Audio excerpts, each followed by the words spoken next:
NTA की report है। आपको मालूम हमारे मुल्क में 4 करोड़ 60 लाख बच्चियां गायब हो जाती हैं। 4 करोड़, जोर से बोलो, बच्चियां गायब हो जाती हैं। और 9 में से 1 फीमेल बच्ची 5 साल की उम्र होने से पहले मर जाती है। इनको कहां की फिक्र है? वहां की फिक्र है इनको, वहां की फिक्र है इनको। सालारे मोहतरम याद आए, सालारे मोहतरम क्या कहते थे? मां से बढ़ के चाहिए पापा कुटनी कहलाई, बोलते थे ना साला। वहां की फिक्र है इनका, अफगानिस्तान में ऐसा हो रहा और तुम पे ऐसा हो रहा। अरे यहां नहीं हो रहा।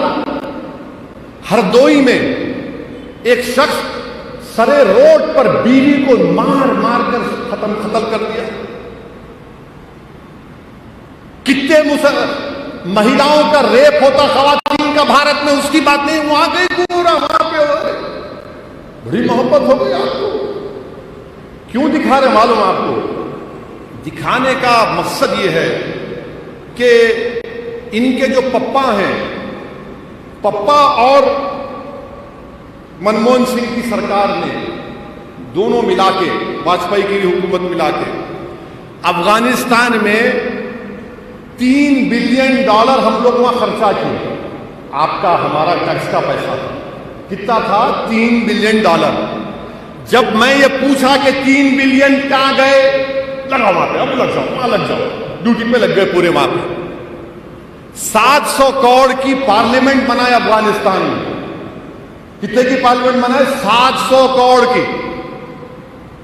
और आप हमारे वजीर आजम मोदी और वो गनी दोनों मुस्कुरा के रिबन काटे। गनी तो चलेगा दुबई, अभी नहीं यहां बैठ के बोल रहे अफगानिस्तान में ये हो रहा। अरे 700 करोड़ क्या करेंगे? अब क्या तालिबान उससे बैठ के जिरगा करेंगे? अपना जिरगा करेंगे आप उन्हें बैठ के? 700 करोड़, $3 बिलियन आप सोचो कितने होते। $3 बिलियन हम खर्चा किए। ये जब मैं सवाल किया तो लग गए वहां पे, वहां ऐसा हो रहा। 2013 में मैं बोला, मैं नहीं बोला बल्कि जो मुझसे ज्यादा जो काबिल लोग हैं, जिनकी दूर अंदेश निगाहें उसको देख रही थी, मेरे को बोलते थे। और मुझ में आदत यह है कि अगर मेरे को कोई चीज नहीं आती तो मैं बगैर किसी तकल्लुफ के उनको फोन करके या उनसे मिलकर पूछता हूं, मेरे को समझ में नहीं आ रहा, बताओ। वो उस वक्त से बोल रहे, वो तमाम सिक्योरिटी के एक्सपर्ट, बड़े बड़े सहाफी जो हैं, कि देखो ये होगा। 14-15 में बोला, आप क्या करें बताइए? आप तो दूर हो गए उन लोगों से। अब सबसे बड़ा फायदा पाकिस्तान को हुआ। मेरे को अफगानिस्तान से कभी कोई मतलब नहीं था, ना तालिबान से। मेरे को भारत से मतलब हमेशा है और रहेगा। पाकिस्तान उस जगह को, अब वही सिक्योरिटी एक्सपर्ट्स कह रहे हैं कि अल-कायदा और दाइश अफगानिस्तान के वो बहुत बड़ा मुल्क है जहां पर हुकूमत ही नहीं है। ऐसे कई इलाके, माने 300-400 किलोमीटर रकबे पर कोई चीज नहीं है, वहां पर दाइश अल-कायदा आ चुके हैं। सीरिया से, इराक से वहां शिफ्ट हो गए। जैश मोहम्मद, एक नाम, इतना मोहम्मद सल्लल्लाहु अलैहि वसल्लम के नाम पे टेररिज्म करते हैं गलीज लोग। पार्लियामेंट पे अटैक किए, एयरक्राफ्ट को हाईजैक करके खंडार लेकर गए। वो लोग हेलमंड एक जगह है, वहां पर आकर बैठ चुके हैं। किसको नुकसान होगा बताओ आप? ISI पूरा कंट्रोल करता तालिबान को, ये बात जहन में रखो आप। ISI भारत की दुश्मन है। ISI तालिबान को कठपुतली की तरह इस्तेमाल करता है। और एक बात सुन लो आप, मजे की बात, तालिबान का जो चीफ है उन्होंने कहते हैं अमीरुल मोमिनीन। का अमीरुल मोमिनीन है भाई? तू अमीरुल मोमिनीन तो शेर खुदा है, अली अमीरुल मोमिनीन। अब ये अमीरुल मोमिनीन और खादिमुल हरमैन में क्या होगा अल्लाह को मालूम। इन्हू अमीरुल मोमिनीन, वो खादिमुल हरमैन। और वो भी खामोश बैठे हुए हैं। यूएई का वहां उन्होंने खामोश बैठे हुए हैं। और सबसे दूसरा बड़ा फायदा ये चीन को, अब चीन क्या कर रहा है?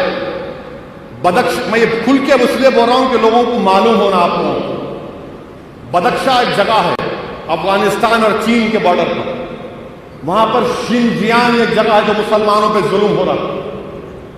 उनको एक कंसंट्रेशन कैंप में डाल के, तमाम आप सुने होंगे। तो चीन इनको बोल दिया, देखो बदख्शान में ये ईस्ट तुर्कमेनिस्तान की जो वहां पर तंजीम है उनको मत आने दो।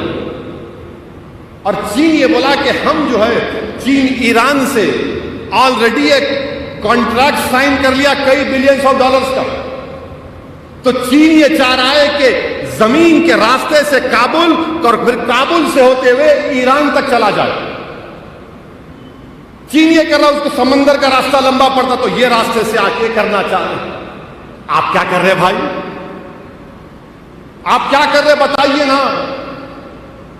रशिया, उज्बेकिस्तान, तुर्कमेनिस्तान, ताजिकिस्तान, ये तमाम स्थान जो 4 ममालिक हैं, वो लोग अमेरिका से डील करके क्वाड एग्रीमेंट के लिए कि ट्रांसपोर्टेशन इन ताजिकिस्तान, उज्बेकिस्तान, तुर्कमेनिस्तान से निकलकर काबुल तक आएगा। अमेरिका कर लिया और आप ट्रंप को गले मिले, खूब लपटे, ईद मुबारक, ईद मुबारक। अब की बार ट्रंप सरकार, उन्हें आप छोड़ के चलेगा। आप कहां हैं बताओ? भारत कहां है मुझे बताओ। मैं आपको बता रहा हूं कि अगर हम सही तरीके से, हमारा मुल्क के जो बड़े हुकूमत करने वाले हैं, मैं मुल्क के मफाद में कह रहा हूं, मुझे कोई मतलब नहीं है ना अफगानिस्तान से ना तालिबान से, मेरे को कोई मतलब नहीं है। मेरे क्या करना है? मेरे मुझे वतन अजीज से मतलब है और मतलब रहेगा भारत से इंशाअल्लाह ताला। मैं तो भारत के लिए कहा था ये तकरीर में अपनी बात को पार्लियामेंट में 3 मरतबा, मगर तुमने मेरी नीयत को समझा नहीं, तुमने मेरी बात को समझा नहीं। और तुमने ये समझा कि ये दाढ़ी वाला, सर पे टोपी, इसको क्या मालूम, सब हमको मालूम। अरे तुमको लट्ठू मालूम, तुमको कुछ नहीं मालूम। तुम तो अंडे में की जर्दी हो, तुमको कुछ नहीं मालूम। अगर तुमको मालूम होता तो ये दिन नहीं होता आज। अच्छा, अगर इसको क्या करना है ये सुन के बोलिए, बोलो तुम क्या करना। सुनते मोदी जी आपको मालूम चीन को खाली चीन की दुखती रख दबाने का उन्हें खड़े हो जाता। जर्रा के पास कभी गए आप? जर्रा के पास गए तो डर होता। देखो आप, हमारे बड़े मियाँ हैं शाली बंदे, अल्लाह उनको सलामत रखे, बहुत जबरदस्त। उन्हें खाली सुनते सुनते हाथ करके पकड़ते ही चीख मारता, आधे घंटे के बाद दर्द कम होती। चीन को वही करना। क्या करना? लद्दाख के ऊपर शिनजियांग है। मोदी जी जरा ऊपर तो जाओ ना, लद्दाख के ऊपर। शिनजियांग लद्दाख के ऊपर है और चीन डेप्सांग, डेमचाक और गोगरा हॉट स्प्रिंग्स में बैठा हुआ है। हमारी फौज हमारी जमीन में बैठा हुआ है। अब वहां पर वो कर रहा है। इन्होंने तो खाली फोटो में खुश है बस। मैं आइसक्रीम खा लिया, गोल्ड मेडल जीत किया, मैं वो खा लिया। अरे भाई, मुल्क की जमीन खा लिया चीन। हमारे पड़ोस में ये तब्दीली आ गई जो हमारे मुस्तकबिल में सिक्योरिटी पॉइंट ऑफ व्यू से खतरा होगा। मोदी जी देखो ना, जरा लद्दाख के ऊपर देखो, शिनजियांग की तरफ देखो। आप सोचो, दिमाग लगाओ। आपके पास बहुत से जेम्स बॉन्ड हैं, उन जेम्स बॉन्ड से पूछो, मेरी बात का असर नहीं मिलेगा। आपको समझ में नहीं आता, मेरे को मालूम है, अंडरस्टैंड। जरा ऊपर देखना पड़ता, मैं ऊपर नहीं देख सकते। ये हम कर सकते हैं, इसीलिए मैंने कहा। और हमको भी कोई मतलब ही नहीं है ना। ये वतन हमारा है और रहेगा।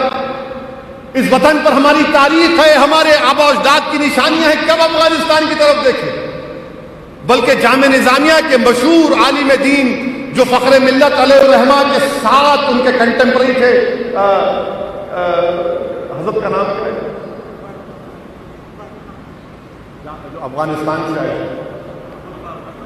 अबुल वफा साहब, अफगानिस्तान अबुल वफा साहब जामे निजामिया में आए। आज भी उनकी किताब अल अज़हर यूनिवर्सिटी में पढ़ाई जाती है। हमको मतलब ही नहीं था अपना, कभी नहीं है मतलब अफगानिस्तान से, मगर इनको बस टीवी पे वहां ऐसा हो रहा, वहां ऐसा हो रहा। अब आज के बाद इनको जरा थोड़ा तकलीफ होगी, अरे ये नहीं बात करा, उल्टी बात कर, मामले को पलट दिया।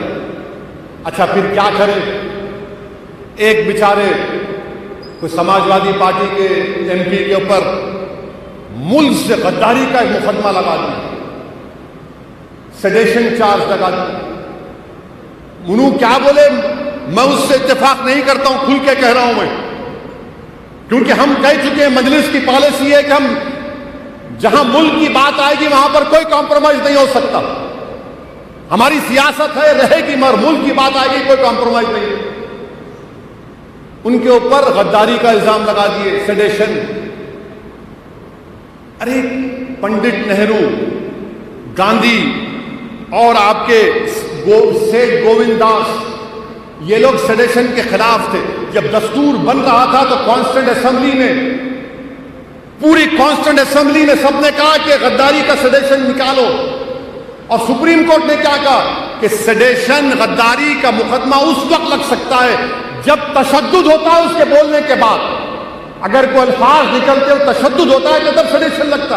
अब सुप्रीम कोर्ट गौर कर रहा है कि उसको निकाल ही दे, आप लगा दिए सेडेशन उसके ऊपर। मुल्लों को काटो, उन पर सेडेशन कुछ नहीं, क्योंकि आपके महबूब हैं।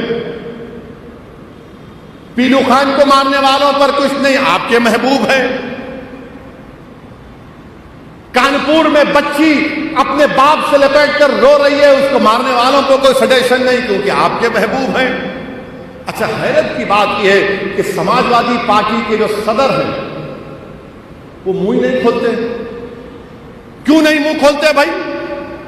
तुम्हारे एमपी पे सेडेशन लगाना, मैं बोल रहा हूं। तो बोली हो, अगर कोई बोला तो ओवैसी बोला, वो लंबी शेरवानी वाला ही बोला, आप नहीं बोल सकते। मुसलमानों के वोट होना, संभल के मुसलमानों का वोट होना, तुर्कों का वोट होना, मगर जब नाइंसाफी होगी तो साथ नहीं ठहरेंगे बल्कि दबाव डालेंगे। ये कौन सी सियासत है समाजवादी की? ये समाजवादी में एक लीडर गया जो अलीगढ़ मुस्लिम यूनिवर्सिटी को दहशतगर्दी की नर्सरी कहा, उसको अखिलेश फूल का हार पिनाते हैं, उसको फूल का हार पिनाते हैं। ये इनका मामला है। और बड़े बड़े लोग बड़ी बड़ी बातें करते हैं। अरे हिमाकत करने वालों, आजादी के बाद अगर पार्टीशन हुआ तो दूसरा पार्टीशन हमने देखा 2013 में 50,000 मुसलमान मुजफ्फरनगर में बेघर हो गए। किसकी हुकूमत थी? मजलिस इत्तेहाद अल मुस्लिमीन पर उंगली उठाने वालों, बताओ किसकी हुकूमत थी? क्या इंसाफ हुआ उन लोगों से? मगर नहीं, सेकुलरिज्म है। क्या सेकुलरिज्म है? कौन सा सेकुलरिज्म है? तुम्हारे एमपी पे गद्दारी का मुकदमा लगता, तुम्हारी जबान को तुम जुम्बिश नहीं दे सकते। तुम क्या कर रहे हो? वोट चाहिए, खाली वोट होना, डरा डरा कर अब वोट हासिल नहीं किया जा सकता इंशाअल्लाह। मेरे अजीज दोस्तों और बुजुर्गों, मेरी नौजवानों से खास तौर से गुजारिश है कि कल रोजा रहिए। अगर आज रहे हैं तो माशाअल्लाह, कल एक और रहना पड़ेगा। अगर नहीं रहे तो कल एक रहो और परसों एक रहिए। अल्लाह के रसूल सल्लल्लाहु अलैहि वसल्लम रमजान, उलमाए कुरान ने फरमाया कि रमजान के फर्ज होने से पहले ये रोजों को खास तौर से रहते थे। आशूरा का और आशूरा का ये पहले एक दिन बाद करो। तो नौजवानों, रोजा रखो, अल्लाह की रहमत जोश में रहती है। अल्लाह सुब्हानहू व तआला हमारे गुनाहों को माफ करता है। 1 साल के गुनाह अल्लाह माफ करता है। हम खताकार हैं, सियाकार हैं, और जो आले रसूल है, अहले बैत है, उनकी इज्जत करो, उनकी खिदमत करो। उनकी कोई तकलीफ है तो उसको दूर करने की कोशिश करो, क्योंकि हशर के मैदान में रसूलुल्लाह सल्लल्लाहु अलैहि वसल्लम की शिफात से ही, उनकी शिफात से ही हम जन्नत में जाएंगे। मुझे मेरे अमाल का यकीन नहीं है, मैं अपनी बात कर रहा हूं। मेरे अमाल अल्लाह की नजर में हो सकता है कि कुछ भी नहीं होंगे, मगर मुझे एक बात का पूरा यकीन है कि इंशाअल्लाह ताला सऊद्दीन ओवैसी मोहम्मद मुस्तफ़ा सल्लल्लाहु अलैहि वसल्लम की शिफात पर जन्नत में जाएगा। आका की वजह से मुझे जहन्नम की आग से अल्लाह बचा ले। मेरे अजीज दोस्तों और बुजुर्गों, ये इस जलसे का पैगाम है। जो लोग रोज़ा रहते हैं, खूब दुआ करो अल्लाह से। हमारे मुल्क की जेलों में बहुत से लोग मजलूम लोग हैं, जिनको जेलों में डालकर उनकी जिंदगियों को सड़ा दिया जा रहा है। सफूरा जरगर एक बच्ची है, कई लोग हैं जो जेल के पीछे हैं। उनकी बीवियां, उनके बच्चे अपने वालिद के लिए, वो बीवियां अपने शौहर के लिए बेचैन और बेताब है सिर्फ उनको देखने के लिए। मेरे अजीज दोस्तों, खूब अल्लाह की बारगाह में दुआ करो, अल्लाह को रसूलुल्लाह सल्लल्लाहु अलैहि वसल्लम का वसीला दीजिए, इमाम हुसैन का अहले बैत का वसीला दीजिए, शहीदान करबला का वसीला देकर अल्लाह से दुआ करिए कि परवरदिगार वतन अजीज में अमन को कायम कर दे, इस जुल्म का अल्लाह खातिमा कर दे। आप दुआ करिए कि रामपुर के MP आजम खां को अल्लाह रिहा करवा दे, उनकी मुश्किलों में आसानी पैदा कर दे। मेरे अजीज दोस्तों और बुजुर्गों, जो लोग आज जुल्म कर रहे हैं, इंशाअल्लाह ताला तुम मिटो, तुम मिट जाओगे। याद रखो, जुल्म एक काला निशान है और काला निशान मिटेगा इंशाअल्लाह ताला। मोहब्बत और इंसाफ एक नेक चीज है, एक अलामत है। और याद रखो मुसलमानों, जलालुद्दीन रूमी रहमतुल्लाह अलैह ने कहा था कि जो कटने तैयार हैं, जो कटने तैयार हैं वो बचेंगे, जो कुर्बानी देने तैयार हैं वो जिंदा रहेंगे। हम कटने तैयार हैं तो जिंदा रहेंगे, हम कुर्बानी देने तैयार हैं तो इज्जत मिलेगी। हम यहां पर किसी के डराने से, किसी के बकवास करने से डरने वाले नहीं हैं। हमारी जिंदगी और मौत का फैसला अल्लाह कर चुका है, वही फैसला करेगा। और अगर कोई जालिम ये कहेगा कि मुझे मार कर तूने मेरी जान ली, नहीं, ये मेरे रब का फैसला था, मेरा वक्त हो चुका था।